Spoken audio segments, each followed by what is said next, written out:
Kata Nabi SAW, siapa yang menunjukkan kepada kebaikan, dia akan panen pahala orang yang mengikutinya tanpa dikurangi sedikit pun dari pahala orang yang mengikutinya. Maksudnya tadi sahabat yang pertama langsung ya meraih langsung mengeksekusi dan juga segera menjalankan apa yang Nabi SAW perintahkan untuk berinfak, akhirnya dicontohi oleh orang-orang lain, maka dia panen pahala semua orang yang berinfak setelahnya. Allahu Rabbi wal Islam dini wa Muhammadan Rasulullah. Alhamdulillah, selalu saja lisan kita memuji Sang Pencipta Allah atas segala nikmat yang dilimpahkan kepada kita, terutama nikmat Islam dan iman. Karena dengan Islam dan iman kita punya panduan hidup, kita mengenal Tuhan kita Allah, dan kita tidak akan memohon, menyembah dan patuh kecuali kepada Sang Pencipta Allah ini yang selalu kita kumandangkan kalimat la ilaha illallah. Karenanya kita ada di sini di muka bumi dan juga di atasnya kita hidup, serta juga kita meninggal di atas kalimat ini. Dan Allah telah menjadikan kalimat Alhamdulillah sebagai kalimat syukur atau berterima kasih yang dengannya segala kebutuhan kita akan dipenuhi dalam roda kehidupan di muka bumi ini. Oleh karena itu, selalulah menjadi orang yang mengucapkan Alhamdulillah. Selanjutnya kita panjatkan salam hormat kita kepada utusan Allah yang telah membawa kepada kita juga syariat Allah Subhanahu wa taala, penutup para nabi dan rasul, orang yang paling layak menjadi suri tauladan, Nabi besar Muhammad sallallahu alaihi wa ala alihi wa sahbihi wasallam, sebagaimana Allah telah memerintahkan kita untuk mengucapkannya. Pada kesempatan ini kita akan melanjutkan seperti biasa di Kamis siang hari, dan kebetulan pada hari ini kita offline. Lanjutan bedah buku 35 Amal Pelebur Dosa, ditulis oleh Fatin bin Abdul Aziz hafizahullah. Saya perlu ingatkan kembali, kalau semua sumber permasalahan yang kita hadapi adalah dosa. Sekali lagi, semua sumber permasalahan yang kita hadapi adalah dosa. Dan siapapun yang bertaubat dari dosanya atau menjauhi perbuatan dosa, dipastikan hidupnya akan bahagia dan tentram. Makanya Ali radhiyallahu anhu berkata, sesungguhnya Allah telah memberitahukan tentang sumber permasalahan kalian dan juga solusinya. Sumber masalah kalian adalah dosa dan solusinya adalah istighfar. Siapapun di antara kita yang merasa ada hajatnya yang dia sampaikan kepada Allah belum terpenuhi, atau penyakitnya atau permasalahannya belum terselesaikan, maka pastikan semua itu adalah sebabnya dosa. Tinggal bagaimana setiap orang di antara kita introspeksi diri agar dia bertaubat kalau pernah melakukan dosa, kembali kepada Allah Subhanahu wa taala, dan juga bagaimana dia setelahnya memperbaiki dan melakukan ketaatan-ketaatan kepada Allah di sisa umurnya. Semua dosa itu kalau dilakukan pasti dimulai dengan ketakutan, kekhawatiran. Orang yang mau berzina, orang yang mau mencuri, orang yang mau membunuh, orang yang mau melakukan banyak dosa, itu pasti dimulai dengan ketakutan, kekhawatiran. Dan kalau dia lakukan akan ada penyesalan, merasa bersalah. Itu semua karena memang perbuatan ini dilarang. Sebaliknya kalau orang melakukan perbuatan yang baik, seperti dia sholat, tadi misalnya kita baru sholat duhur, Alhamdulillah, kemudian hadir di malam majlis ilmu seperti ini, atau kita sedekah, atau kita haji dan umroh, apa saja yang kita kerjakan, umumnya kita akan mulai dengan ketenangan jiwa, dan juga puncaknya kita akan meraih ketentraman, kedamaian, kebahagiaan, karena memang ini diperintahkan oleh Allah Subhanahu wa taala. Oleh karena itu buku kita membahas tentang 35 amal pelebur dosa, agar dosa-dosa kita menjadi penghalang datangnya rezeki, kebahagiaan itu hilang. Dan 35 amal pelebur dosa ini kita sudah membahas sampai amal ke-7 pada Kamis yang lalu tentang masalah jihad di jalan Allah. Dan kali ini kita akan masuk amal ke-8 pelebur dosa itu, dan ini salah satu ciri khas setiap muslim dan muslimah, yaitu sedekah dan infak di jalan Allah. Banyak orang yang masih belum memahami tentang masalah ibadah ini. Karena mereka berpikir seperti orang-orang kapitalis. Kapan mengeluarkan sesuatu dari dana atau dari harta berarti berkurang. Nah itulah yang difahami. Orang-orang kapitalis begitu. Kalau punya uang 10 juta, dikeluarkan 1 juta, berarti tinggal 9 juta. Saya rugi. Maka saya harus justru berpikir bagaimana tidak mengeluarkan uang tersebut, bahkan menambahnya. Maka orang-orang kapitalis selalu karena pikirannya seperti ini, bagaimana mereka memperbanyak tabungannya.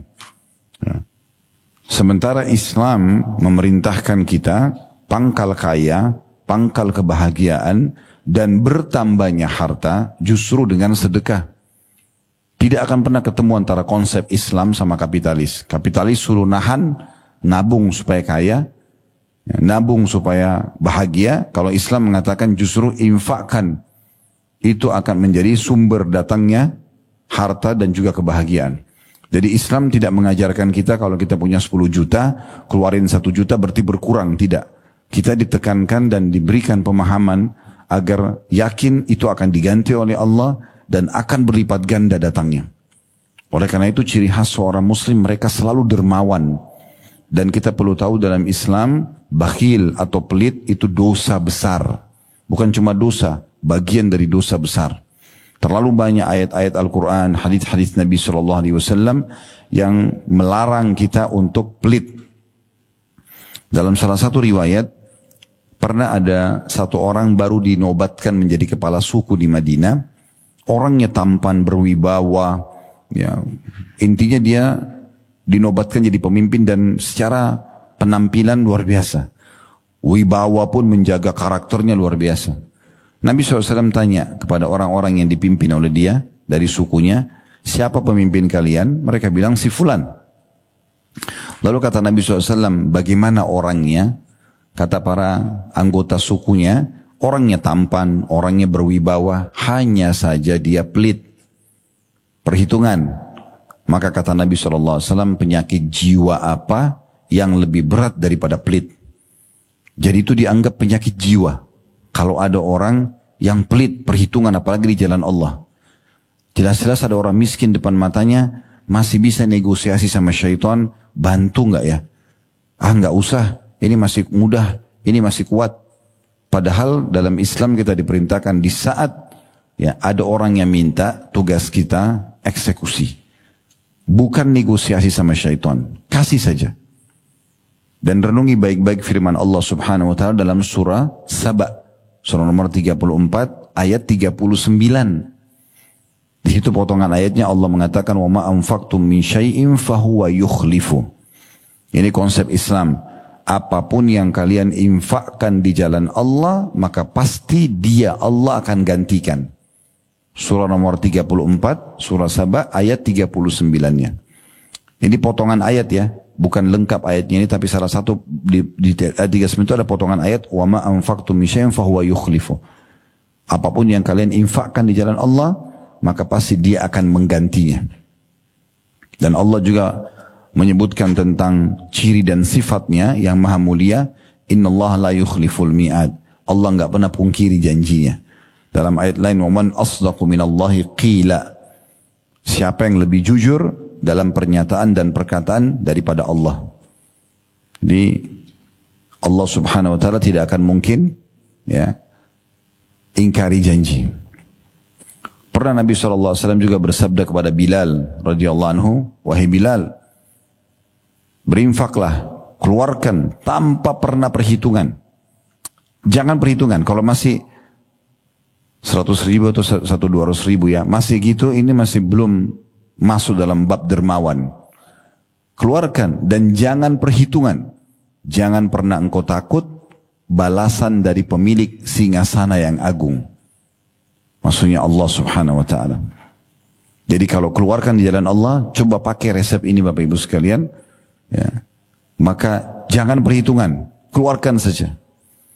Kita akan kaget nanti melihat bagaimana sumber-sumber rezeki datang tanpa kita sangka-sangka. Kita akan meraih cinta Tuhan kita Allah karena Allah perintahkan kita berinfak. Juga kita akan meraih cinta manusia. Dan kita akan meraih ganti daripada apa yang kita infakkan itu. Jadi ini konsep dasar dulu. Kita harus bagi seorang muslim dan muslimah memiliki jiwa kedermawanan. Itu bukan pilihan, keharusan. Karena ini sifat dicintai oleh Allah Subhanahu wa taala. Dan Allah mengatakan wa man yuka syuhha nafsi fa ulaika humul muflihun. Siapa yang telah dicabut atau tercabut dari dirinya sifat pelit, maka mereka adalah orang-orang yang beruntung. Jadi memang kita harus mulai dari sekarang. Selalu memberi di jalan Allah, selalu memberi di jalan Allah. Beberapa jemaah yang praktikin ini datang dan ucapkan ke saya sendiri. Ada orang yang Masya Allah, mungkin sudah tidak terhitung hartanya, masih sangat muda datang kepada saya mengatakan, Ustaz setelah saya jalankan ini, bahkan dia jadikan antara perusahaan dia dengan berinfak, itu infaknya jauh lebih gencar sebagai sebuah program utama perusahaan daripada meraih labah dari perusahaan itu. Dan ternyata subhanallah labahnya datang tidak terhingga gitu. Ya. Jadi memang ini luar biasa. Dan Islam mengajarkan kita agar tidak memisahkan antara ekonomi bisnis kita, pendapatan kita dengan sosial. Justru harus sejalan. Justru harus sejalan. Dalam riwayat Bukhari disebutkan, ada orang kata Nabi SAW sebelum kalian ya, di musim peceklik, betul-betul tidak ada air pada masa itu. Orang semua pada butuh air, tapi ada awan yang lewat dan dilihat oleh satu orang yang juga menunggu hujan sebenarnya. Dia melihat awan tersebut mendung, kemudian dia mendengarkan ada suara dari awan tersebut, terdengar kurang lebih terjemahannya, tuangkanlah air ini di kebunnya si fulan, disebutkan nama orang gitu. Maka dia ikuti awan itu. Setelah dia ikuti ternyata awan itu berhenti di satu titik, menurunkan hujan, dan air hujan itu hanya turun di situ dan masuk ke dalam kebun seseorang yang tadi disebutkan namanya dalam awan itu atau di awan. Ini hadis sahih riwayat Bukhari. Maka orang ini pun penasaran, dia masuk ke kebun itu, lalu dia temuin orang tadi, lalu dia tanya nama anda siapa, disebutkan namanya. Dia kaget karena nama ini adalah nama yang tadi disebutkan di awan yang dia dengar. Suara yang dia dengarkan jelas dari suara para malaikat tentunya ini ya. Maka dia tanya, tadi saya dengar ada namamu disebutkan di awan dan hujan ini memang diperintahkan hanya turun ke tempat kamu. Apa yang kamu lakukan? Dia bilang kalau itu yang kamu tanyakan, maka hasil kebun ini saya bagi 3. Sepertiganya saya infakkan. 1/3 pendapatan diinfakkan. 1/3 lagi saya kembalikan sebagai modal, tambahan modal. 1/3 lagi saya berikan untuk pendapatan atau kebutuhan istri saya atau keluarga saya. Jadi memang mereka menjadikan orang-orang beriman ini infak itu program.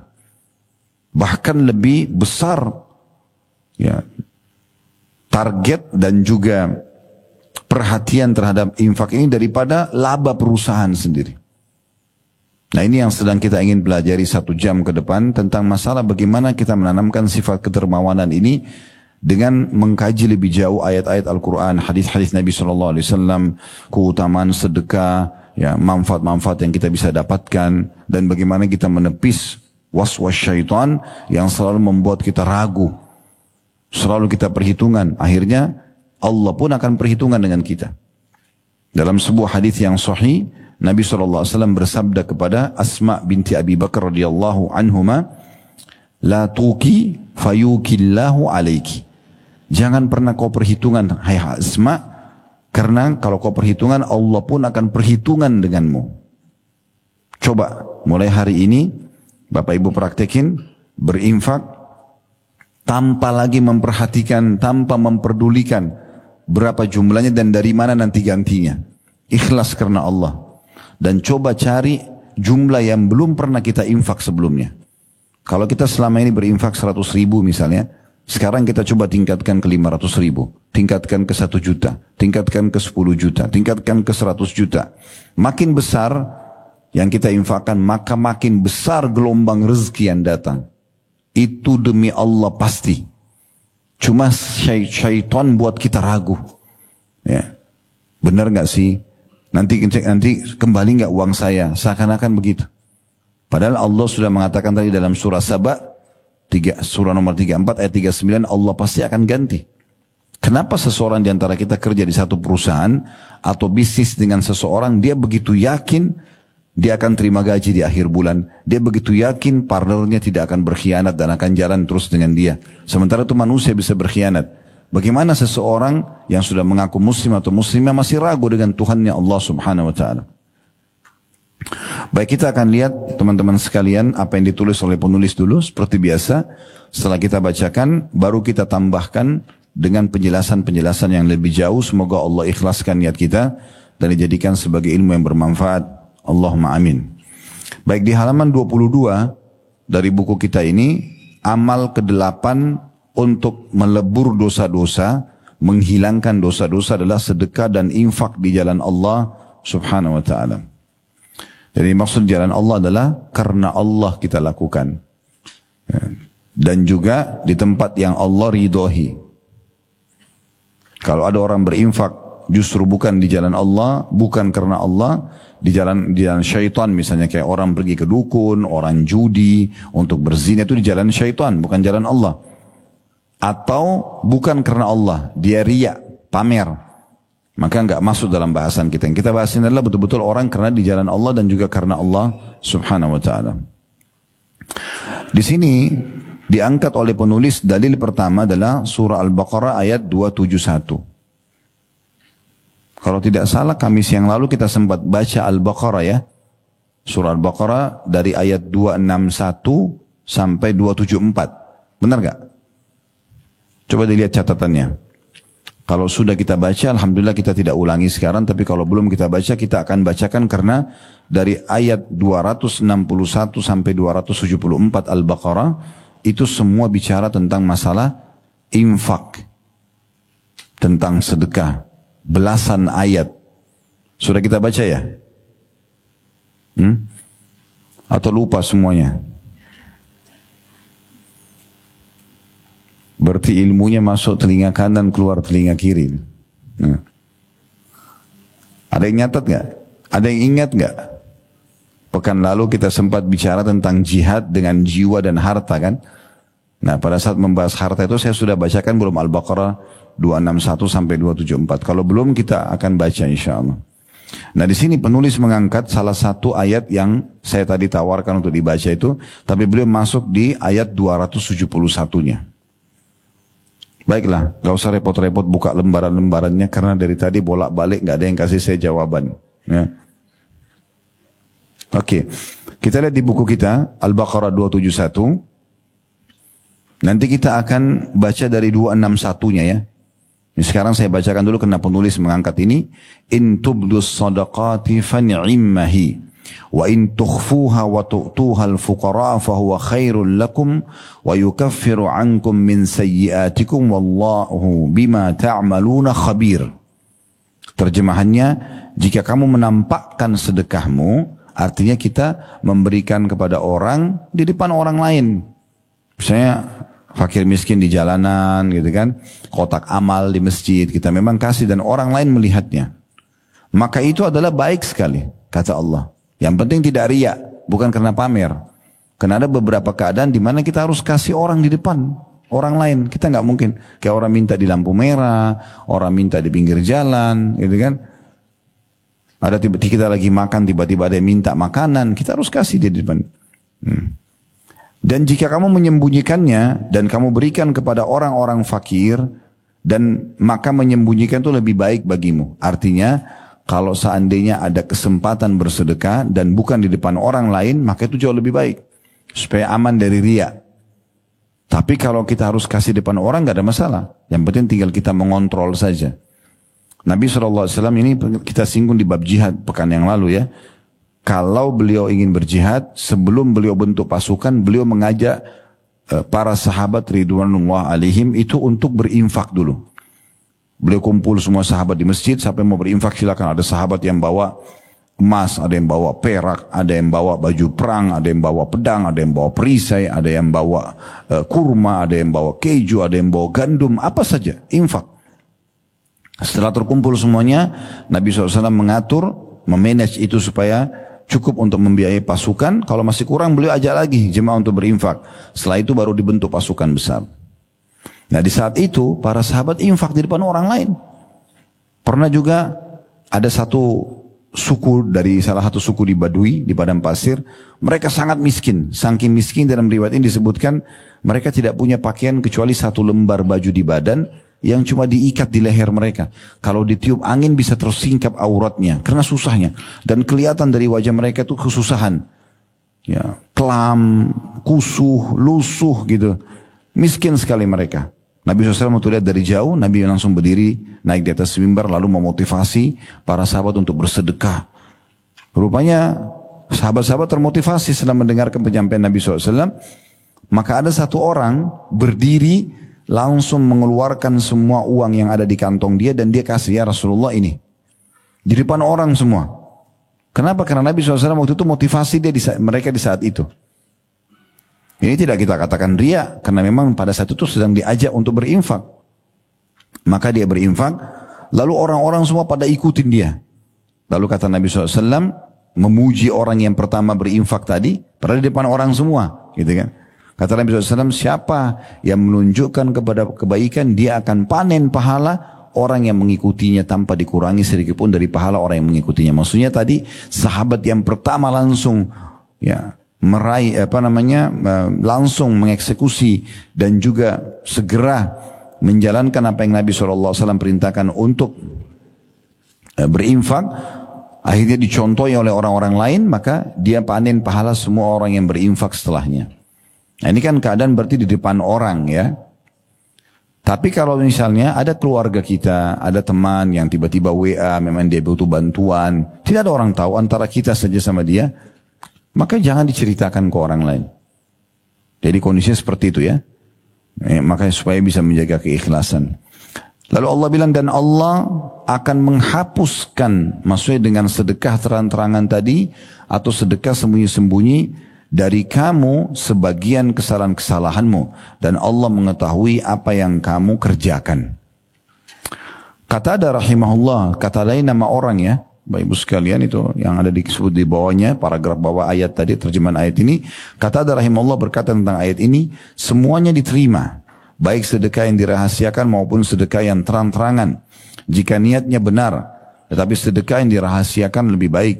Sesungguhnya sedekah bisa menghapus dosa dan kesalahan sebagaimana air memadamkan api.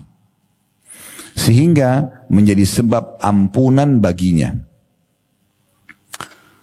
Ibnu Abbas radhiyallahu anhuma, dia dan ayahnya sahabat, namanya Abdullah, tapi biasa diringkas dengan Ibnu Abbas. Abdullah bin Abbas radhiyallahu anhuma, ayahnya Abbas juga paman Nabi, ini sahabat, jadi kita bilang radhiyallahu anhuma. Beliau berkata, Allah menjadikan sedekah tatawwu atau dalam kurung tidak wajib secara sembunyi-sembunyi.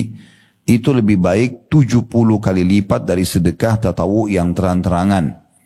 Artinya kalau kita punya kesempatan untuk sembunyi, kita sembunyikan. Tapi kalau terpaksa di depan umum karena diminta, kita kasih gitu kan.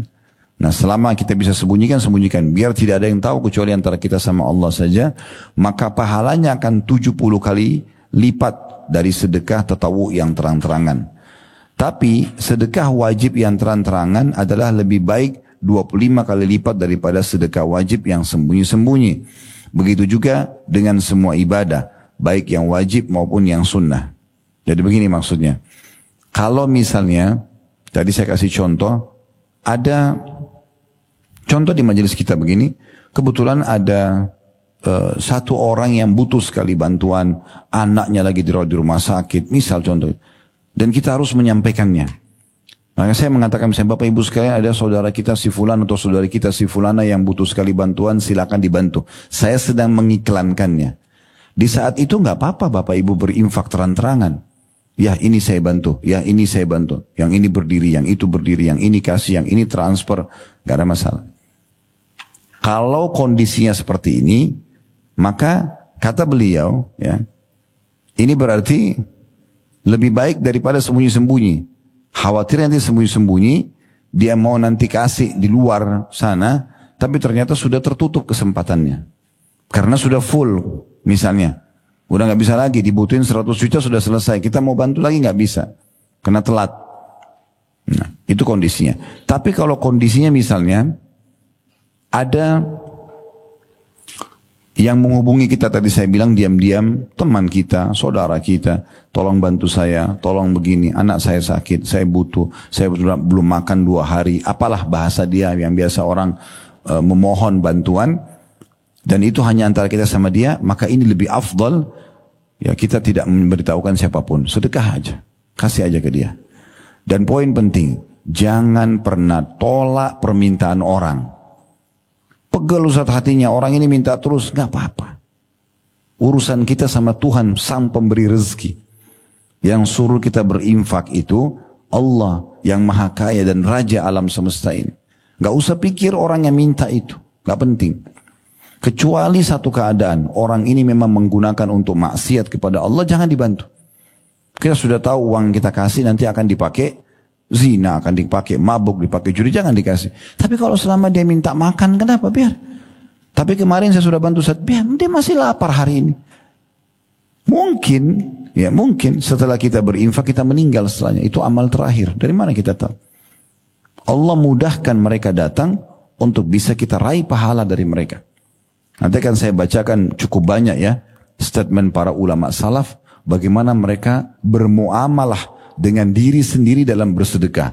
Sehingga terjadi sebuah perubahan, reformasi diri yang sangat luar biasa, di mana yang tadinya dikuasai oleh syaitan untuk selalu ragu, bimbang, maka berubah menjadi sebuah ya semangat yang sangat besar justru untuk berinfak. Nanti akan kita bacakan statement-statement insyaAllah, tapi bukan dari buku kita, dari buku yang lain akan saya tunjukkan sebentar. Ya. Baik, selanjutnya Imam At-Tabari rahimahullah menyebutkan dalam tafsirnya tentang tadi ya, surah Al-Baqarah 271, sesungguhnya para imam qiraat, maksudnya yang ahli membaca Al-Quran, berbeda pendapat tentang bacaan firman Allah subhanahu wa ta'ala, wa yukaffiru ankum min sayyiatikum. Ya, dan dia akan membersihkan atau menghapuskan sebagian dosa-dosa kalian. Diriwayatkan dari Ibnu Abbas radhiyallahu anhu bahwa beliau membacanya dengan wa tukaffir ankum dengan ta di awal fi'il mudhari ya, atau diawali dengan fi'il mudhari ya. Fi'il mudhari ini maksudnya kata yang sedang terjadi ya, gitu. Kalau dibaca demikian maka maknanya sedekah itu menghapus kesalahan kalian. Sebagian yang lain membaca dengan wa yukaffiru ankum, bedanya ya sama ta. Kalau tadi tukaffiru ankum, kalau ini yukaffiru ankum dengan ya. Jadi maknanya Allah akan menghapus dosa kalian disebabkan sedekah kalian. Dan ayat ini juga dibaca wa nukaffiru ankum dengan nun awalnya. Jadi bisa dibaca dengan ta wa tukaffiru ankum berarti dihapuskan dosa kalian, bisa dengan ya wa yukaffiru ankum berarti diampuni dosa kalian karena sedekah yang kalian keluarkan. Bisa juga dengan nun wa nukaffiru ankum dengan nun. Jadi maknanya jika kalian menyembunyikan sedekah kalian dan memberikan kepada orang-orang fakir, maka akan kami hapus sebagian kesalahan-kesalahan kalian disebabkan sedekah kalian yang secara rahasia tersebut. Kemudian Allah subhanahu wa ta'ala berfirman juga, ini dalam surah Al-Imran ayat 133 sampai 134. Ini dalil terakhir yang diangkat oleh beliau. Setelahnya kita akan jelaskan lebih panjang lebar lagi insyaAllah. Bunyinya, wasari'u ila magfiratin min rabbikum wa jannatin arduha as-samawatu wal ardu iddat lil muttaqin alladhina yunfikuna fis sarra'i wad dharra'i wal qadhimina al ghaidha wal 'afina 'anil nas wallahu yuhibbul muhsinin. Dan bersegeralah kamu kepada ampunan dari Tuhanmu dan kepada surga yang luasnya seluas langit dan bumi yang disedekahkan untuk orang-orang yang bertakwa. Yaitu yang dapat surga ini siapa? Orang-orang yang menafkahkan hartanya, berinfak, baik di waktu lapang maupun sempit. Baik lagi kaya ataupun lagi susah, tetap dia berinfak di jalan Allah. Nah, ini balasannya surga. Dan orang-orang yang menahan amarahnya, qadhiminal ghaidh, ini maksudnya orang yang menahan amarah sementara dia benar dan dia punya power untuk membalas. Kita benar karena kita disakiti oleh orang lain, gitu kan? Dan kita punya kekuatan untuk menghukum dia. Tapi di saat itu kita menahan amarah. Itu balasannya surga. Ya. Disilakan dengan qazim al-ghaidh. Ya. Di sini. Kemudian dikatakan, dan orang-orang yang menahan amarahnya dan memaafkan kesalahan orang. Dan ketahuilah Allah menyukai orang-orang yang berbuat kebajikan. Di dalam ayat ini, Al-Imran 133 sampai 134, Allah memastikan penghuni surga itu dan level mereka adalah orang-orang yang bertakwa kepada Allah. Mereka adalah yang suka berinfak di jalan Allah, baik pada saat lapang ataupun sempit. Kemudian yang bisa menahan emosinya pada saat dia punya kekuatan dan benar, justru dia memaafkan dan tidak melampiaskan. Serta orang yang suka, orang yang menahan emosinya dan orang yang memaafkan orang lain. Maka sungguhnya Allah menyukai orang-orang yang berbuat kebaikan. Ini adalah ahli surga. Di sini dikatakan oleh penulis, bergegas dan berlomba menuju ampunan dari Tuhanmu, yaitu menuju amal perbuatan yang bisa menjadi sebab terampuninya dosa-dosamu dan ditutupinya darimu. Maksudnya tidak dibuka dosa itu sebagai aib kita misalnya. Itu semua adalah karena rahmat Allah dan menjadi penyebab masuk surga yang Allah sediakan bagi orang yang bertakwa. Kemudian Allah menjelaskan sifat-sifat orang yang bertakwa serta amal perbuatan yang mereka kerjakan sehingga dosanya bisa terampuni dan masuk ke dalam surga. Amalan itu yang pertama adalah infak pada waktu hidup senang dan juga lapang maupun pada waktu susah dan sempit. Jadi orang berinfak itu tidak harus tunggu kaya dulu. Susah pun bisa berinfak. Apalagi kalau kaya dasarnya. Ibnu Abbas radhiyallahu anhu menyebutkan berinfak pada waktu lapang dan sempit adalah berinfak pada saat susah dan senang. Nah sampai sini tentunya bahasan yang diangkat oleh penulis sudah selesai. Dan insya Allah kedepannya kita akan bahas amalan ke-9 memaafkan orang lain dan berlapang dada. Itu akan ada bahasan sendiri.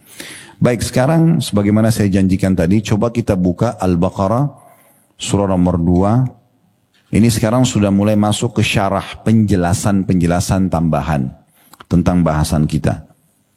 Al-Baqarah surah nomor 2 ayat 261 ya.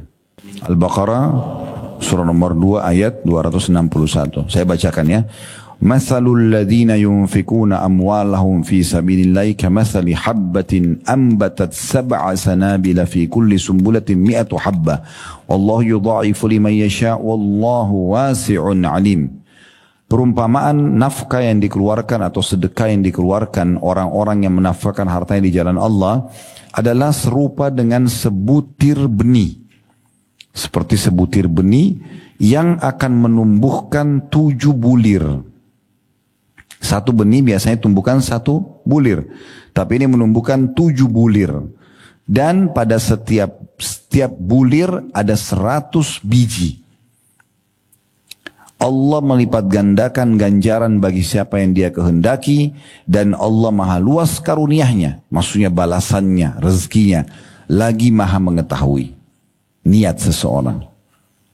Dari ayat ini dulu kita akan titik beratkan.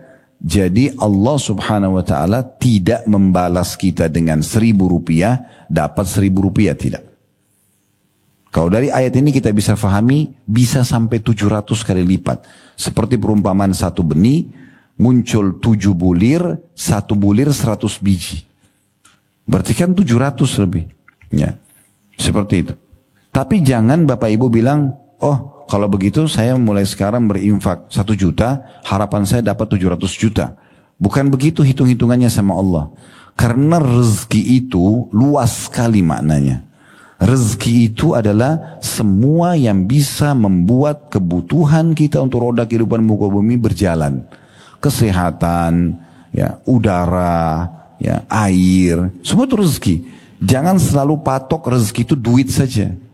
Ini keliru. Ya, berapa banyak orang kaya raya tapi lumpuh, nggak bisa buat apa-apa, kan begitu? Stroke.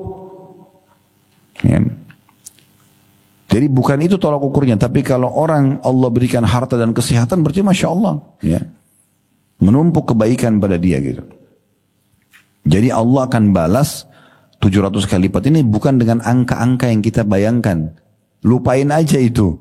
Yang penting kita keluarkan dulu di jalan Allah. Tapi Allah berikan gambaran balasannya sangat besar.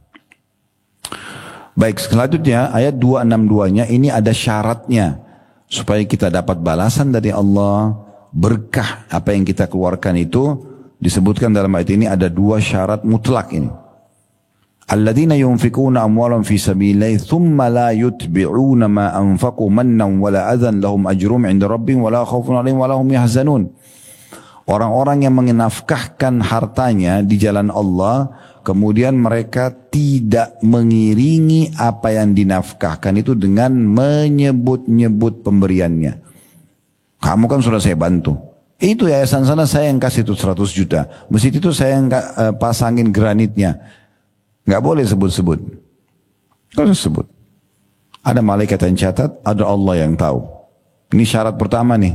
Kalau mau dapat pahala, jangan disebut-sebut. Kemudian yang kedua, Allah bilang di sini, dan dengan tidak menyakiti perasaan si penerima. Lempar uang di depannya. Tutur katanya kasar. Sekarang balik persepsi kita. Renungi baik-baik ini. Jangan pernah berpersepsi, Bapak Ibu sekalian, kalau kita membantu orang itu yang butuh. Keliru ini. Balik sekarang.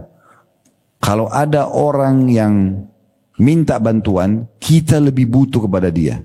Kenapa? Kok bisa begitu Ustaz? Iya, karena kalau kita bantu dia 1 juta rupiah misalnya, kebutuhan dia. Dia dapat nilai 1 juta. Dia beli makanan, dia beli pakaian, segala macam. Selesai kan? Habis. Tapi kalau kita dapat nilai 1 juta itu dan dilipat gandakan, berlipat-lipat gandakan, diterima nanti hari kiamat. Jadi kita yang butuh pada fakir miskin itu. Selama ini kenapa orang selalu perhitungan kalau mau sedekah? Karena dia pikir orang lain yang butuh. Kebalikin. Kita yang butuh. Renungi bagaimana Abdullah bin Abbas dan Abdullah bin Umar radhiyallahu anhuma, sahabat ini, setiap hari depan rumah mereka selalu orang miskin numpuk karena selalu mereka sedekah. Satu hari pernah orang-orang miskin ini nggak datang. Gelisah Abdullah bin Umar dan Abdullah bin Abbas ini, kemudian mereka keluar cari mana ini orang-orang miskin ini, dicari, dijemput bola, diantarin ke sana. Begitu luar biasa. Sebagian orang kalau belum memahami poin ini, begitu orang fakirnya tidak ada, alhamdulillah sudah nggak datang lagi. Atau kadang-kadang malah dimarah-marahin, disakiti orang yang minta itu. Kamu nggak tahu diri ya, kamu kan sudah saya bantu gini-gini. Subhanallah, seakan-akan orang itu yang butuh, keliru. Kita yang butuh karena kita butuh nilainya. Bayangkan kalau tidak ada orang miskin yang minta, kita mau dapat pahala sedekah dari mana? Nanti kita akan bacakan statement para ulama salaf berhubungan dengan ini. Setelah kita baca ayat-ayat ini dulu. Karena saya harus tuntaskan sampai 274 ya dari Al-Baqarah. Selanjutnya 263-nya. Qaulun ma'rufun wa maghfiratun khairun min sadaqatin yatba'uha adza wallahu ghaniyyun halim. Perkataan yang baik dan juga pemberian maaf lebih baik daripada sedekah yang diiringi dengan sesuatu yang menyakiti perasaan si penerima. Allah Maha Kaya lagi Maha Penyantun. Kalau betul-betul kita nggak punya, jangan marahin orang yang datang minta. Ucapkan kata-kata yang baik. Maaf ya, saya belum bisa bantu sekarang, gitu kan? Gitu.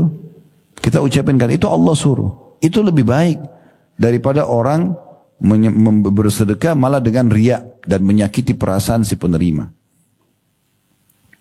Ayat 264-nya, ya ayyuhalladzina amanu la tubtilu sadaqatikum bil manni wal adha kalladzi yunfiqu ma law ri'a an-nasi wa la yu'minu billahi wal yawmil akhir famathaluhu kamathali safwanin 'alayhi turabun fa asabahu wabilun fatarakahu salda la yaqdiruna 'ala shay'in mimma kasabu wallahu la yahdil qaumal kafirin. Hai orang-orang beriman, janganlah kamu menghilangkan pahala sedekahmu. Enggak ada pahalanya. Bagaimana ya Allah hilang pahala itu? Dengan menyebut-nyebutnya. Ini syarat yang ketiga. Ya. Menyebut-nyebut. Gitu. Dan diulangi lagi. Dan menyakiti perasaan si penerima. Seperti orang yang menafkahkan hartanya karena riya kepada manusia. Pamer.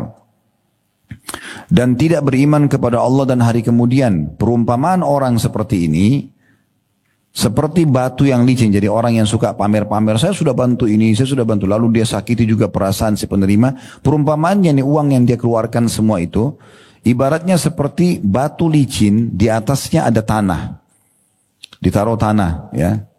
yang rapuh sekali tanah itu. Kemudian batu itu ditimpa dengan hujan yang lebat. Lalu menjadi bersihlah dia tanpa bertanah. Artinya tidak ada pahalanya sama sekali. Mereka tidak menguasai sesuatu pun dari apa yang mereka usahakan. Tidak akan didapatkan apa-apa. Dan Allah tidak memberi petunjuk kepada orang-orang yang kafir. Ayat 265-nya.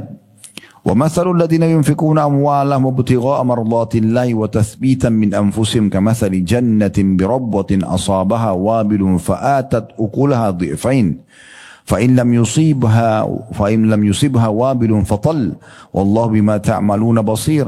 Perumpamaan orang-orang yang membelanjakan hartanya karena mencari keridhaan Allah dan untuk keteguhan jiwa mereka. Ini poin penting ya. Jadi kita bersedekah itu tujuannya adalah untuk mencari ridho Allah. Karena perintah Allah kita kerjakan, kita bantu orang. Tidak usah lihat siapa yang menerima, siapa yang minta. Ya. Yayasan mana, individu siapa, nggak penting. Karena bagi kita adalah hubungan kita sama Allah. Allah yang menggerakkan dia pada saat itu sedang minta bantuan. Cari ridho Allah dan keteguhan jiwa mereka. Maksudnya iman mereka. Untuk menjaga supaya iman kita stabil, maka kita bersedekah.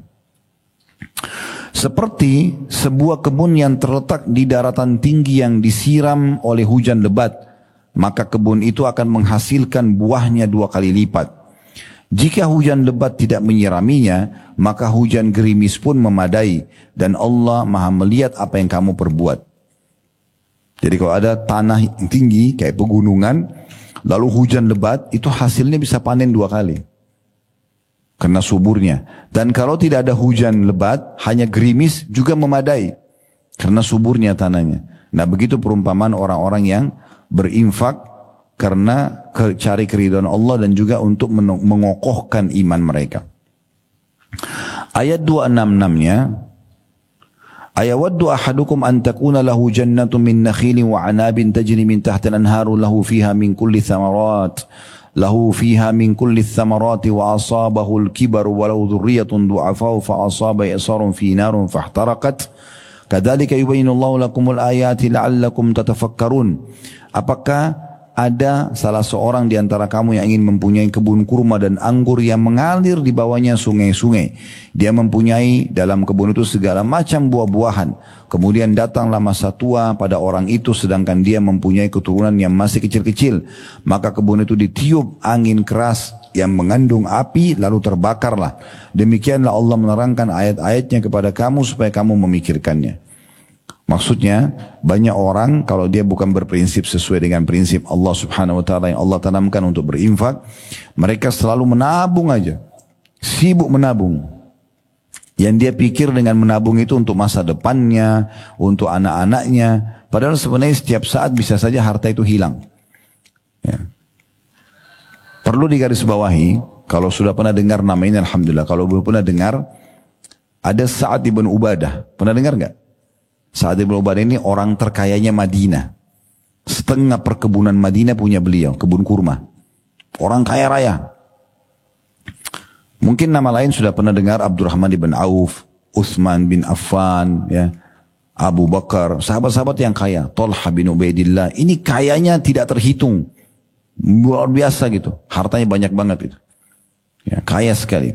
Saya waktu membedah biografi mereka, orang-orang yang mulia sahabat-sahabat Nabi ini ridwanullah alaihim, di Blok M setiap Sabtu kedua kita bedah tentang serial sahabat.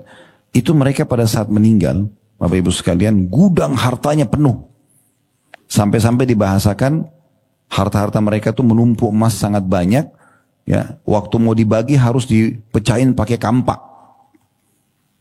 Karena belum ada mungkin seperti sekarang alat-alat canggih untuk mengelola, jadi masih ada gumpal-gumpalan emas yang banyak.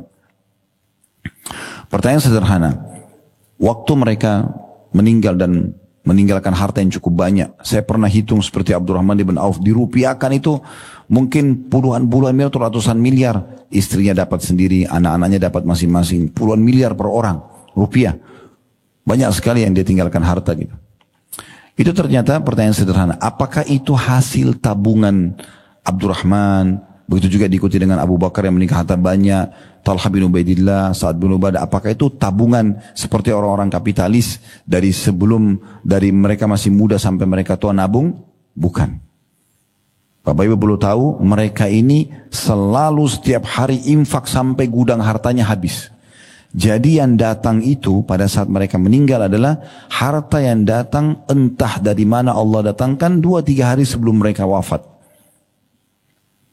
Itu Sa'ad bin Ubadah. Teman-teman nanti kalau balik di rumah coba dengar, saya sarankan dengar, cari playlist di playlist YouTube kami di Khalid Basman Official, buka di YouTube ada playlist, klik kemudian cari serial sahabat Sa'ad bin Ubadah. Orang ini gudang hartanya besar sekali dan dia selalu bilang sama anaknya yang paling tua laki-laki namanya Qais. Dia bilang, "Hai Qais, ada nggak ayah seperti ini?" Ini luar biasa. Dia bilang, "Hai Qais, ini adalah gudang hartanya ayah. Habiskan untuk diinfakkan jalan Allah." Dia suruh anaknya habisin, tapi untuk di jalan Allah. Jadi si ayah sama anak ini setiap hari, karena zaman dulu tidak ada pengeras suara, belum ada media, mereka naik ke atas rumah, di atap rumah. Lalu mereka teriak-teriak, "Wahai penduduk Madinah, siapa yang butuh gandum, silakan datang. Siapa yang butuh keju, siapa yang butuh madu, siapa yang butuh uang, siapa yang butuh baju, siapa yang butuh apa saja, datang." Dan diinfakkan. Mereka enggak lewat malam kecuali habis sudah, dibagiin semua. Orang satu Madinah dibagiin. Banyak banget itu. Subhanallah, besok datang lagi, penuh lagi gudangnya. Dari mana enggak tahu. Allah punya cara datangkan. Diinfakkan lagi habis. Begitu terus. Sampai dia wafat, banyak sekali harta yang masih datang entah dari mana dibagikan untuk ahli warisnya. Itu fakta itu. Semua buku sejarah tulis tentang Sa'ad bin Ubadah bahas itu. Itu juga dengan Abdurrahman bin Auf, begitu juga dengan Talha bin Ubaidillah, begitu juga dengan sahabat-sahabat Nabi yang lain.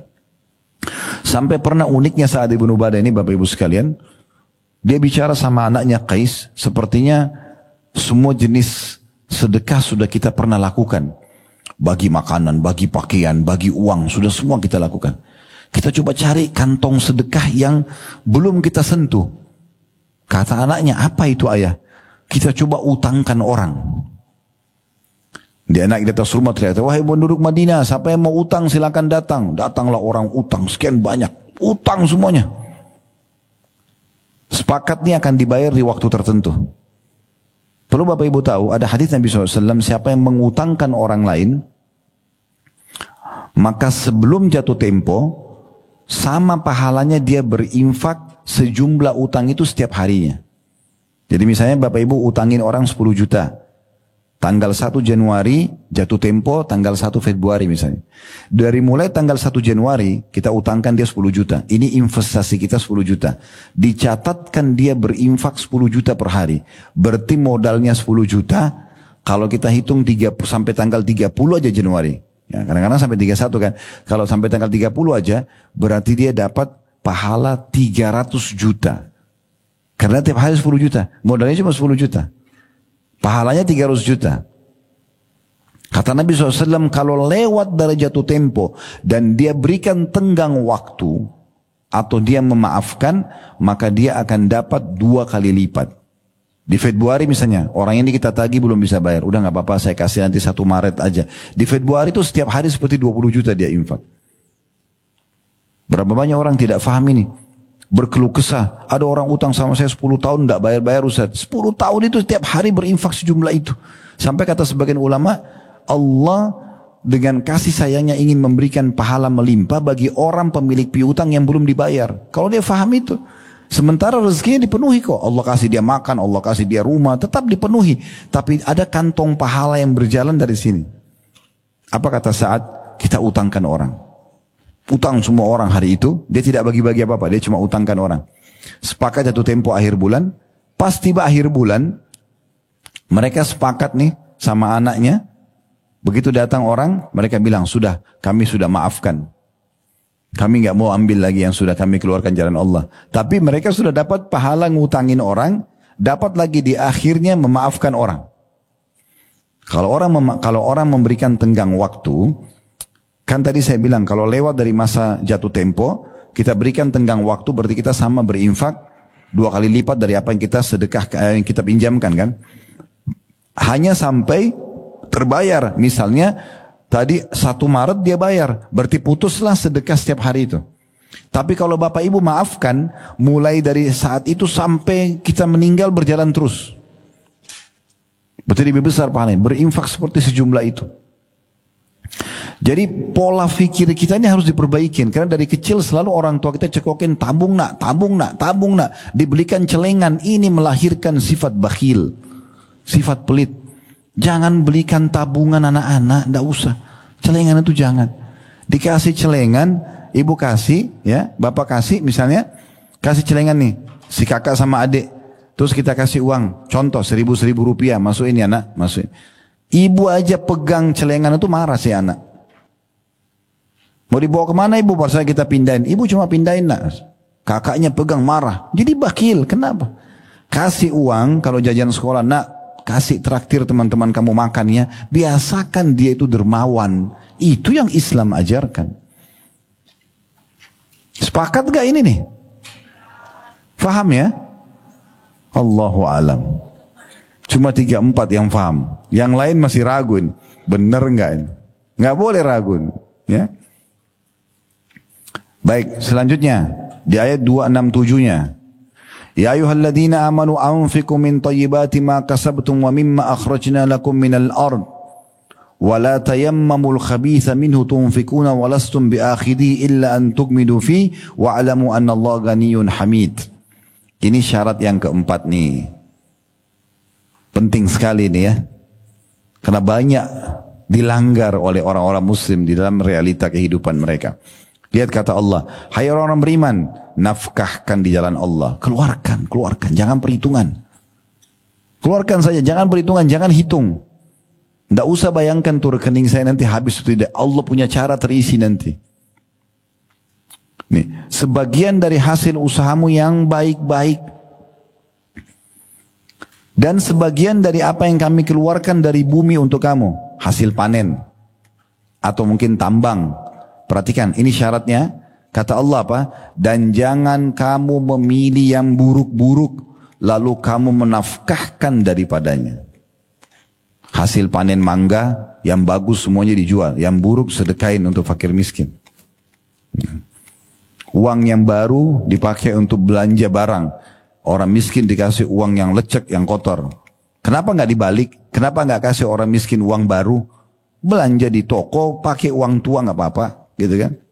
Allah mengatakan dan jangan kamu memilih yang buruk-buruk lalu kamu menafkahkan daripadanya. Padahal kamu sendiri kalau dikasih apa yang kamu infakkan itu ya tidak mau mengambilnya melainkan dengan memincingkan mata terhadapnya dan ketahuilah bahwasanya Allah Maha Kaya lagi Maha Terpuji. Ini detail sekali Allah bicara ini. Ya? Seperti Allah sedang bicara sama kita sekarang padahal sudah 1400 tahun lalu ayat ini turun. Jangan berinfak sesuatu yang kalau kita sendiri dikasih itu kita nggak mau ambil. Gimana itu? Kalau Bapak Ibu mau sempurna infaknya dan Allah, coba infak seperti apa yang kita nikmati. Contoh, kita mampir satu restoran, kita makan enak bener nih. Contoh misalnya rumah makan Padang, 50.000, 100.000 misalnya, enak nih. Coba beli porsi yang sama, menu yang sama, minuman juga kalau ada minuman yang sama, kasih tukang parkir, kasih orang jalan. Seperti apa yang kita makan itu yang kita kasih. Kita beli baju satu, bagus. Beli dua, yang satunya infakkan. Coba begitu, beri yang terbaik di jalan Allah. Jangan baju sudah sobek-sobek baru mau diinfakkan. Daster sudah tua baru diinfakkan. Mukena sudah bau apa disedekain. Coba yang bagus karena kita akan dapat pahalanya. Baik. Siapa sebenarnya nih jadi inti permasalahan sehingga kita selalu ragu berinfak, selalu was-was, selalu perhitungan? Cuma satu, syaitan. Itu Allah sebutkan di ayat setelahnya. Ini Allah bilang ya, 268-nya. Al-Baqarah 268. Bagi teman-teman yang baru datang bisa buka di aplikasi Al-Qurannya. Kita sedang bahas Al-Baqarah surah nomor 2 ayat 261 sampai 274. Kita sekarang berada di ayat 268. Asy-syaitanu ya'idukumul faqra wa ya'murukum bil fahsya. Wallahu ya'idukum magfiratan minhu wa fadla. Wallahu wasi'un alim. Syaitanlah yang menakut-nakuti kamu dengan kemiskinan. Kalau kau kasih nanti kamu makan apa? Kalau kamu kasih nanti kamu sendiri kan butuh. Anakmu lebih butuh. Inimu lebih butuh. Padahal yang sedang datang depan kita ini butuh sekarang. Syaitan yang menjanjikan atau menakut-nakuti kamu dengan kemiskinan dan menyuruh kamu berbuat kejahatan. Makna kejahatan sini ulama tafsirkan kikir. Perhitungan di jalan Allah. Sedang Allah menjanjikan untukmu dengan sedekah itu ampunan darinya dan karunia, balasan. Allah ganti itu yang kita keluarkan. Dan Allah maha luas karunianya lagi maha mengetahui. Jadi sumber permasalahan perhitungan itu syaitan. Karena bertolak belakang sekali dengan Allah yang suruh kasih, keluarkan. Sudah kita kasih contoh tadi para sahabat, mereka meninggal, harta melimpahnya jadi warisan, bukan hasil tabungan, hasil infaknya. Allah datangkan, semasa hidup mereka sudah bisa menikmati, makan, minum, rumah, kendaraan segala macam. Mereka dapat pahala sedekah, pada saat meninggal warisannya juga masya Allah melimpah. 269-nya, Allah menjelaskan, kalau ilmu ini sampai kepada kita seperti sekarang Bapak Ibu sampai, ini berarti Allah pilih kita untuk bisa memahami tentang agama itu, namanya hikmah, mendapatkan ilmu. Di ayat 269-nya Allah mengatakan yu'til hikmata may yasha wa may yu'tal hikmata faqad utiya khairan katsira wa may yadhakkaru illa ulul albab. Allah menganugerahkan al-hikmah atau kepahaman terhadap Al-Quran dan Sunnah kepada siapa yang dikehendakinya. Dan barang siapa yang dianugerahi hikmah, dia jadi faham nih, oh ternyata kita disuruh infak bukan pelit, misalnya salah satu substansial bahasan agama, maka ia benar-benar dianugerahi karunia yang banyak. Karena dia sudah tahu teorinya, tinggal praktek. Ya. Dan hanya orang-orang yang berakal lah yang dapat mengambil pelajaran dari firman Allah ini. Ini jangan cuma didengar telinga kanan keluar telinga kiri, praktekin. Kata Allah, hanya orang berakal yang bisa mengambil pelajaran dari situ. Segera dia ambil ilmunya, dia praktekin. Ayat 270-nya, wa ma anfaqtum min nafaqatin aw nadartum min nadrin fa innallaha ya'lamu wa ma lidh-dhalimina min ansar. Apa saja yang kamu nafkahkan atau apa saja yang kamu nazarkan, niatkan untuk kerjakan kebaikan, maka sungguhnya Allah mengetahuinya. Gak ada yang Allah tidak tahu, dan pasti Allah akan balas sesuai dengan janjinya. Sungguhnya Allah mengetahuinya. Orang-orang yang berbuat zalim tidak ada seorang penolong pun bagi mereka. Makna zalim di sini karena sedang bicara tentang sedekah adalah orang yang pelit. Orang yang pelit tidak ada penolong baginya. Subhanallah, orang yang pelit perhitungan itu, biar cantik, biar gagah, ya. Kalau pelit pasti aja ada kekurangannya. Mungkin orang itu biasa saja, tidak cantik, tidak gagah, tapi dermawan sekali. Ya, ramah, baik, orang suka sama dia. Apalagi kalau sudah bergabung, Allah berikan kelebihan paras wajah, postur tubuh dan juga dermawan, ini luar biasa. 271-nya, in tubdu sadaqati fa ni'mahi wa in tukhfu wa tu'tuha al-fuqara fa huwa khairun lakum wa yukaffiru ankum min sayi'atikum wa yudhillahu bima ta'maluna khabir. Ini tadi ayat yang kita baru baca ya di buku tadi 271 Al-Baqarah ya.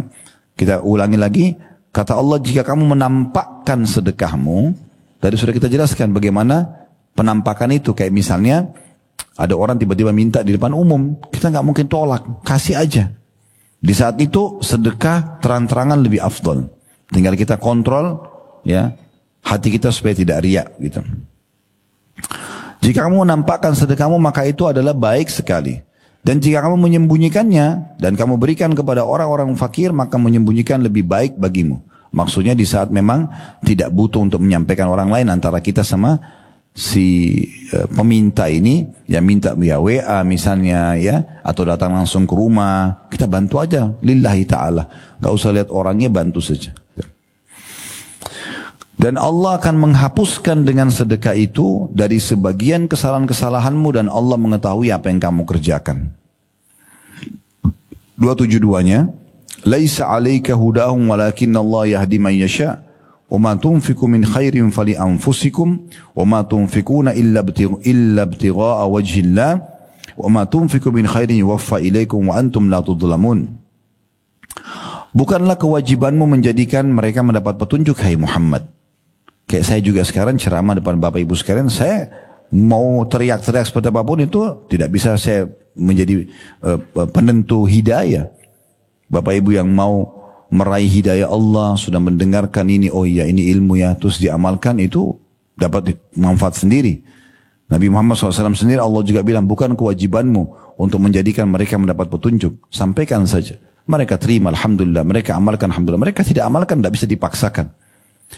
Akan tetapi Allah lah yang memberi petunjuk atau memberi taufik kepada siapa yang dia kehendaki.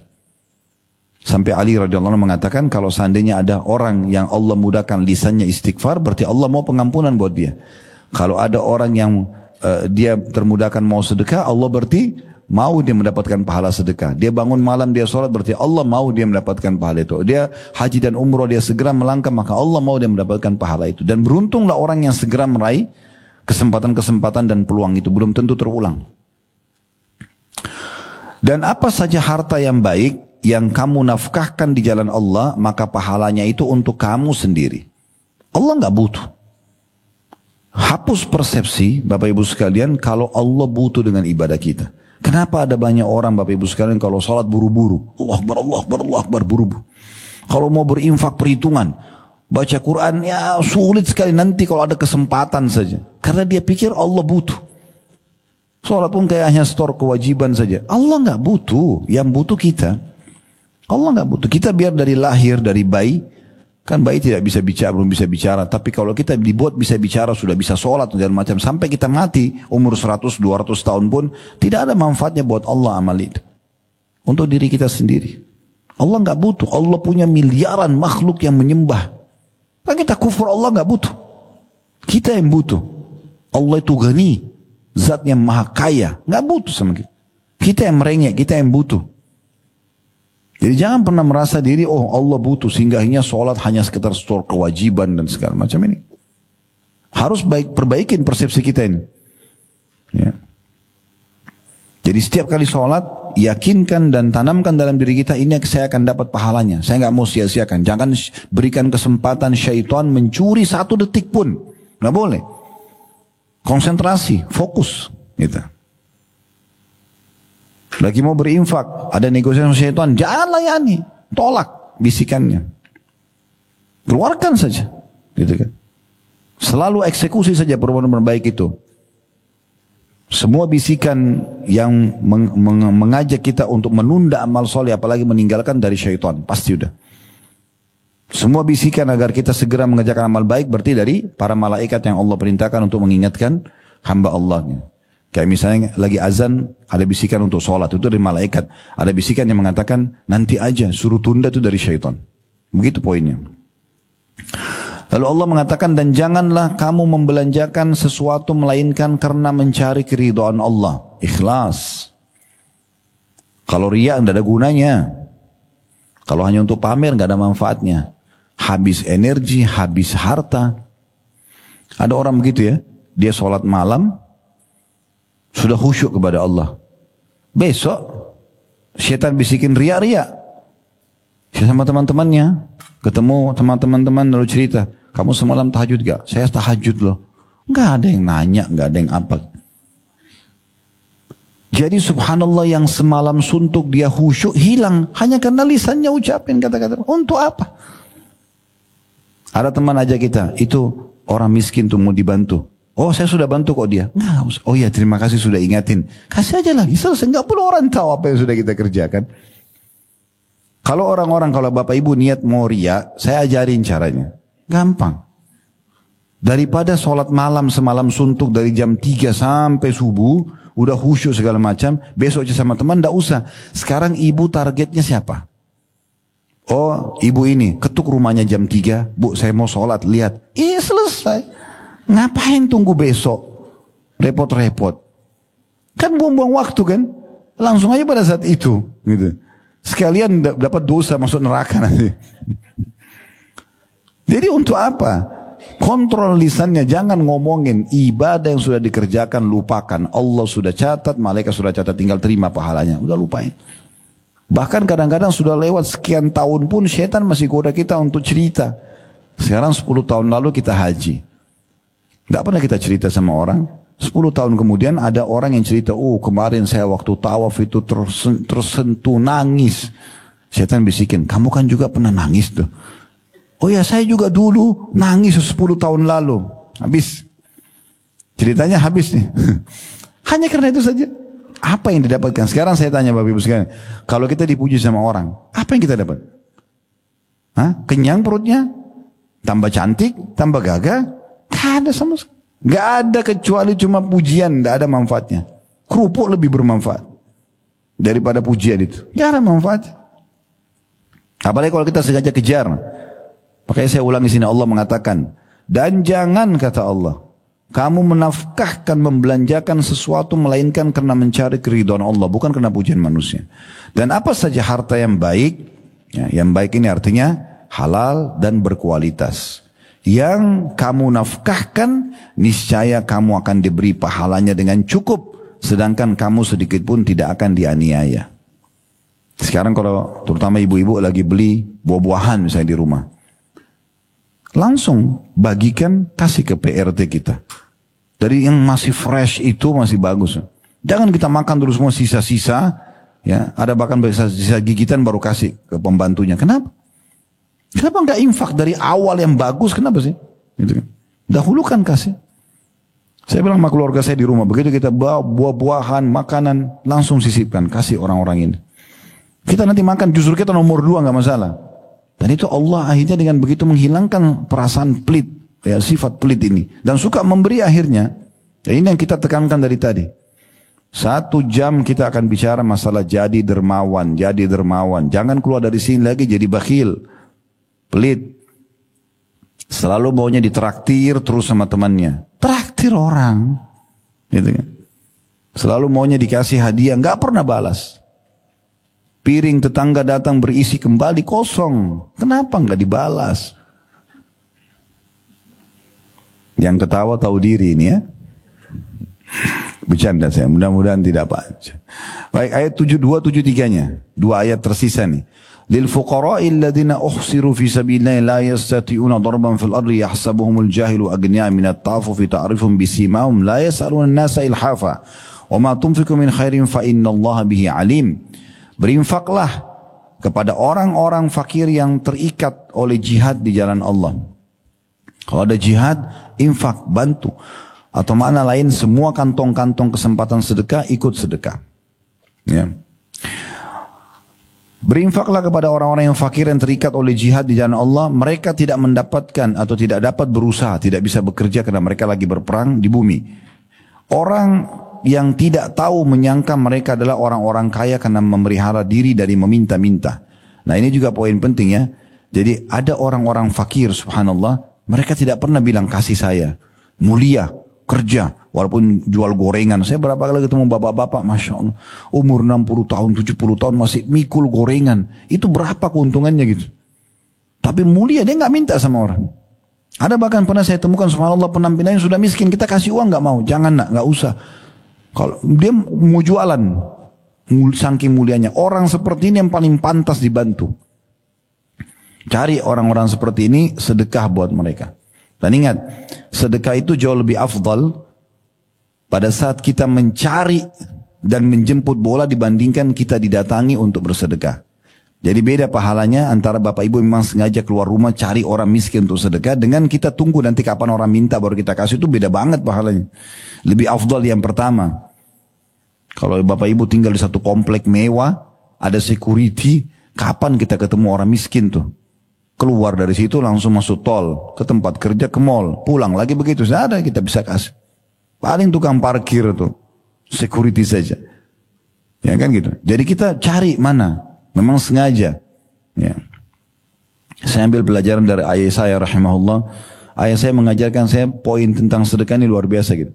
Beliau setiap hari keluar itu bawa uang yang masih baru diambil dari bank, belum tersentuh oleh tangan yang lain, masih grass gitu, dibawa sama dia dengan pecahan-pecahannya, kemudian jalan khusus keliling cari di kota Makassar tuh orang-orang miskin tuh, mutar kasih yang ini kasih. Sampai saya jadi tahu, oh di sini ada orang yang lumpuh kakinya, di sana ada orang yang buta, dan sudah tahu ada yang buta tuh sering dikasih ini. Terus kemudian, oh Pak Haji ya, kasih lagi uang, didoain lagi. Tiap hari, padahal ayah saya terakhir sebelum beliau meninggal tidak ada kerjaannya beliau. Dulu memang kontraktor, tapi setelah itu sudah nggak pernah punya usaha lagi. Tapi subhanallah pesantren jalan, kliniknya jalan, usaha jalan, anak-anak semua bisa dibiayai. Karena sedekah yang luar biasa. Pernah kami isi di SPBU bensin gitu, saya masih kecil, saya masih ingat itu. Kemudian ada lebih uang gitu, pada saat kami bayar lebih uang. Waktu mau dikembalikan, kebetulan si orang SPBU bilang, karena selisihnya kecil, tapi dia nggak bisa, tidak ada uang kembalian, maka dia kasih lebih ke ayah saya gitu. Selisihnya kecil, lalu ayah saya bilang tidak, justru saya yang akan kasih kepada kamu. Lalu dia balik ke saya, lalu dia bilang sama saya dan bersaudara-saudara saya, dia mengatakan, ingat nak ya, kita memberi orang seperti ini jauh lebih baik daripada kita menerima. Selalu kasih, selalu kasih. Saya terapkan ke anak-anak saya sekarang. Setiap jalan lagi di jalan ada orang miskin, berhenti dulu sebentar.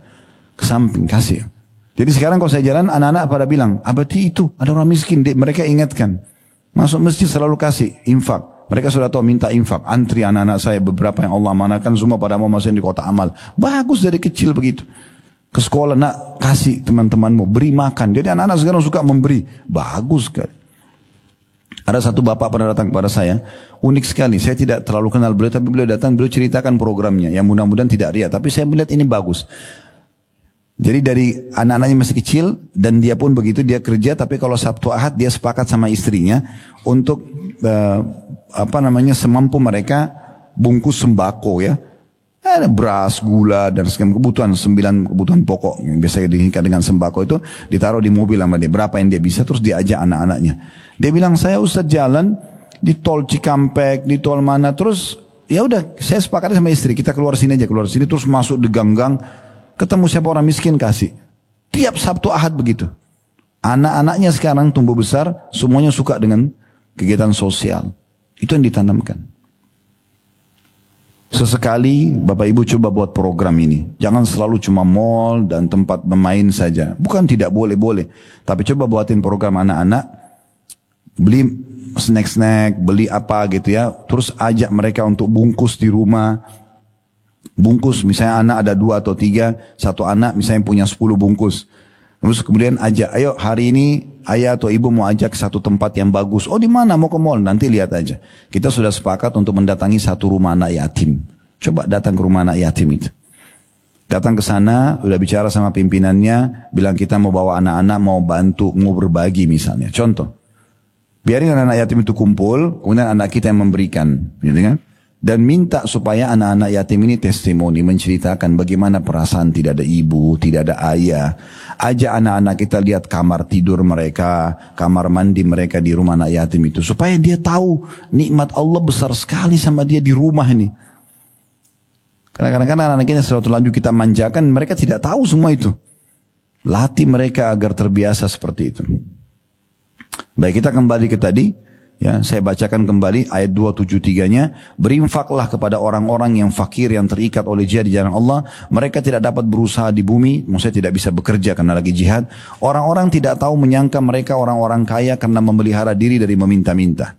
Dan tadi orang yang mulia memang tidak minta-minta ya. Itu yang kita jadikan target. Kamu kenal mereka dengan melihat sifat-sifat mereka. Penampilan mereka kelihatan orang miskin. Tinggalnya juga kita tahu misalnya dalam gang mana, kelihatan orang miskin.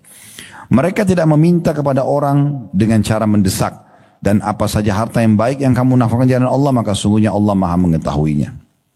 Ayat terakhir 274, ini yang bicara tentang sedekah. Bayangkan ya dari ayat 261 sampai 274. Belasan ayat semuanya bicara masalah sedekah. Kalau nggak penting nggak mungkin diulang-ulangi.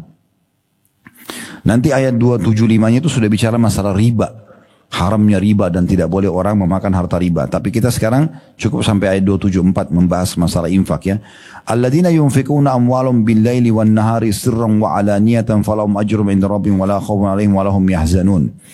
Orang-orang yang menafkahkan hartanya di malam dan di siang hari secara sembunyi atau tersembunyi dan terang-terangan ya.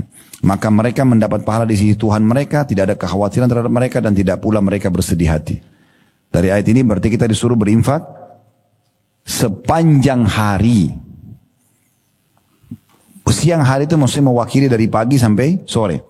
Malam hari berarti dari malam sampai subuh. Contoh, mungkin Bapak Ibu tidak asing lewatin masjid taruh kotak amal, ya. Sering kita lewatin. Misal Bapak Ibu lagi mau pergi ke taklim begini, lewat, kasih uang. 50 ribu, 100 ribu, mungkin kita kasih sumbangan. Pada saat pulang kita lewat lagi masih ada kotak amalnya. Kenapa nggak infak lagi?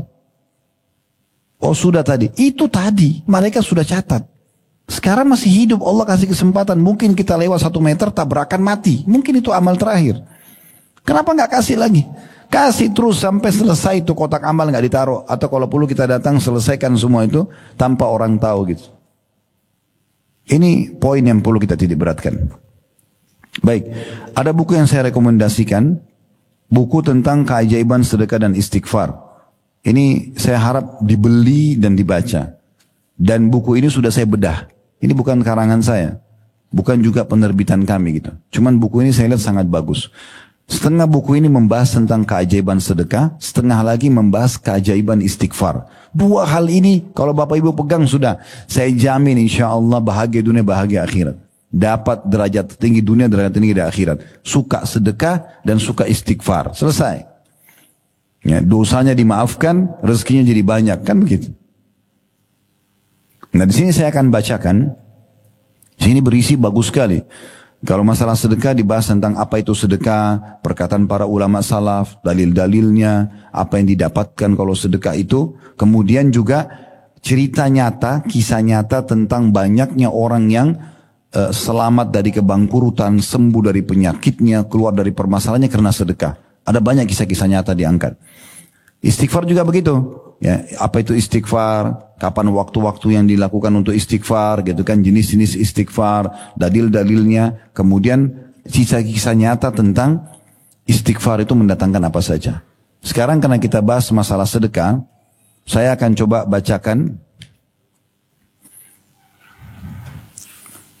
Nanti kalau sudah miliki bukunya, insya Allah bukunya ada disiapkan sama teman-teman di depan. Tapi kalau salah tinggal 30 eksemplar saja buku ini. Itu ada di halaman 6-nya, di antara pendapat para salaf tentang sedekah. Begitu kata penulis di sini ya. Beliau angkat dari Umar bin Khattab radhiyallahu anhu, beliau berkata, sesungguhnya amal itu saling berbangga-bangga diri. Salat, ya, haji, semua ini saling berbangga diri, kata Umar. Lalu sedekah berkata, saya adalah yang paling baik di antara kalian. Sedekah adalah yang terbaik di antara semua amal. Orang kalau sudah hatinya bersih dan suka dermawan, itu mudah sekali menerima semua syariat. Apapun syariat jadi ringan buat dia. Sholat, puasa jadi ringan. Tapi kapan dia pelit, semua jadi sulit. Karena dia pelit dengan dia. Bahkan orang kalau bakhil itu subhanallah bisa pelit dengan dirinya sendiri. Dia pun jadi sulit gitu. Abdul Aziz bin Umair rahimahullah berkata, sholat itu akan menyampaikan dirimu setengah perjalanan. Puasa menyampaikan dirimu kepada pintu sang raja. Dan Allah SWT, sedangkan sedekah menyampaikan dirimu ke hadapan raja itu. Ini bahasa beliau. Kemudian Ibnu Abi Ja'ad rahimahullah berkata, sungguhnya sedekah itu benar-benar menghilangkan 70 pintu keburukan. Yahya bin Mu'adz rahimahullah berkata, tidaklah saya mengetahui satu biji yang bisa mengimbangi gunung dunia kecuali sedekah. Asy-Syu'bi berkata, rahimahullah, barang siapa yang tidak, ini yang perkataan Syu'bi yang akan saya ingin nanti garis bawahi dan kita jelaskan ya. Beliau mengatakan, barang siapa yang tidak memperlihatkan bahwa dirinya lebih butuh kepada ganjaran sedekah, Bapak Ibu mau sedekah, kita harus tunjukkan kepada Allah kalau kita memang mengejar pahalanya, lebih butuh dengan pahalanya. Barang siapa yang tidak memperlihatkan bahwasanya dirinya lebih butuh kepada ganjaran sedekah daripada seorang fakir yang butuh kepada sedekah itu, maka dia telah membatalkan sedekahnya dengan memukul wajahnya sendiri dengannya. Ya tadi orang sombong. Dia punya persepsi orang ini miskin butuh sama saya. Keliru ini. Kita yang butuh sama dia. Cari itu orang-orang miskin. Kita yang butuh karena nilai pahalanya kita akan terima nanti di timbangan amal kita. Perhatikan perkataan selanjutnya ini unik sekali. Al-Laits ibn Sa'ad rahimahullah beliau mengatakan, barang siapa yang telah mengambil dariku suatu sedekah atau hadiah. Siapa yang mau ambil dari aku bersedekah ini dan kasih hadiah, maka hak dirinya atas diriku lebih besar daripada hak diriku atas dirinya. Maksudnya dia lebih berhak aku hormati. Kalau ada yang terima sedekahku atau hadiahku, dia lebih berhak aku hormati. Dia lebih berhak ya untuk aku puji dan aku sanjung. Karena kenapa alasannya? Dia telah menerima apa yang telah aku korbankan kepada Allah. Orang miskin yang terima itu lebih berhak untuk aku hormati. Kenapa? Karena dia telah terima apa yang aku infakkan di jalan Allah. Kalau dia tidak terima, lalu aku mau dapat pahala dari mana? Begitu pemahaman para salafus salih. Ini perkataan unik lagi. Fudail bin Iyad rahimahullah. Fudail bin Iyad ini seorang ulama tabi'in juga yang sangat terkenal dengan kesolehannya. Beliau pernah menyiapkan beberapa sedekah-sedekah, lalu beliau sedekah kepada orang-orang. Setelah dibagi-bagiin, ya, maka dia tersenyum sambil berkata begini, mereka, ditunjuk orang-orang miskin yang sudah bawa sedekahnya itu, membawa perbekalan-perbekalan kita menuju akhirat tanpa upah sedikit pun. Begitu mereka fahami. Kan kita selama ini berpikir kalau kita kasih uang, kita kasih makanan, berarti kita kayak kasih sesuatu buat dia. Kalau mereka orang-orang dulu ini tidak faham seperti itu. Mereka berkata pada saat pergi membawa, lihat orang-orang ini membawa perbekalan-perbekalan kita menuju ke akhirat tanpa upah sedikit pun. Hingga mereka meletakkannya di atas timbangan di hadapan Allah subhanahu wa ta'ala. Betul makanan yang mereka makan habis. Ya, mereka dapat makanan kenyang, mereka dapat baju dipakai, misalnya kendaraan, rumah, wakaf tanah, dan oke. Tapi mereka cuma dapat sebatas itu. Dan dunia ini kan tidak ada yang kekal ya. Sekarang kita kasih rumah pun pada seseorang, saat dia mati jadi warisan. Tidak jadi kekal. Tapi kita akan mendapat nilai rumah itu di timbangan amal hari kiamat nanti. Nah ini dikejar nih nilai di balasan Allah nanti di akhirat.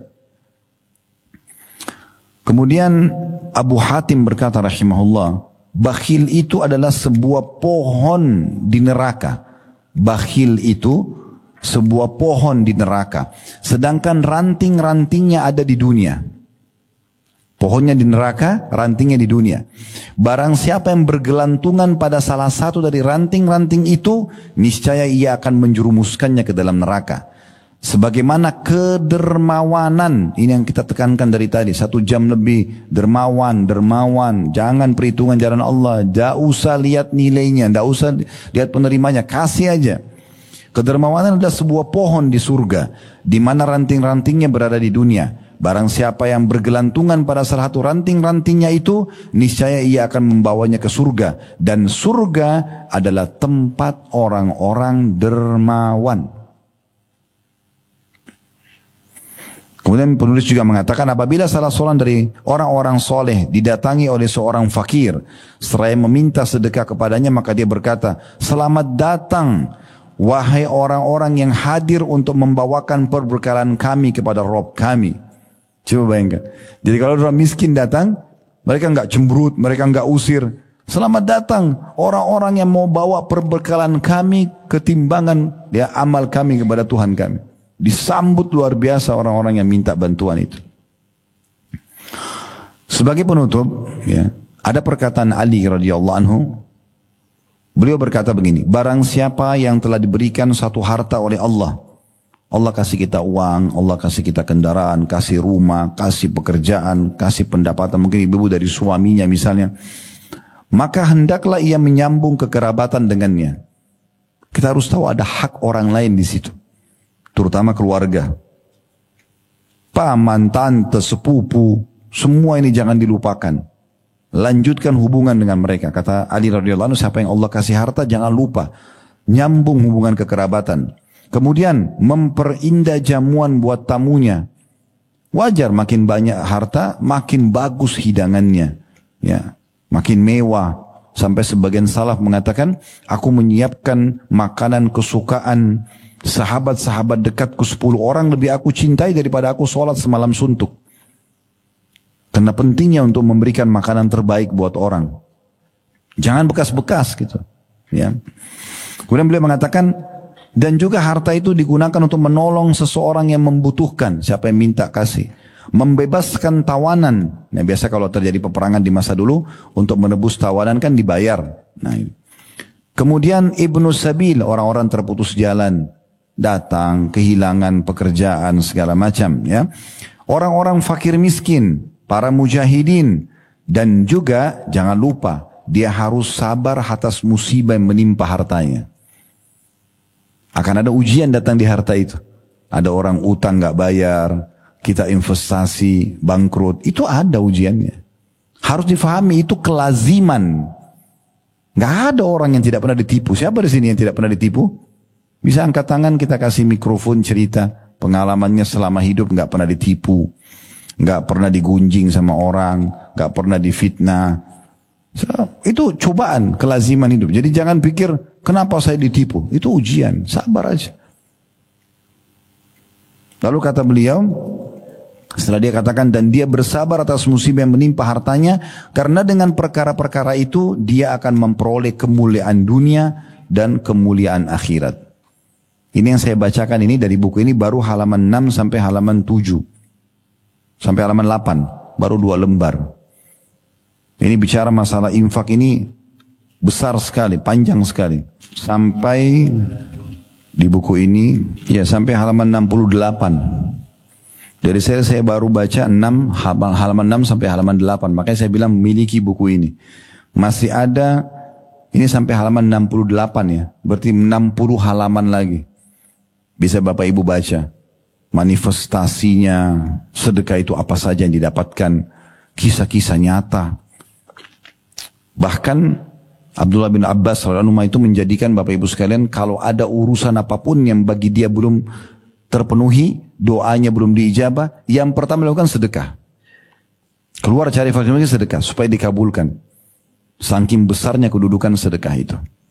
Allahu a'lam. Subhanakallahumma bihamdika asyhadu an la ilaha illa anta astaghfiruka wa atubu ilaik. Wassalamualaikum warahmatullahi wabarakatuh.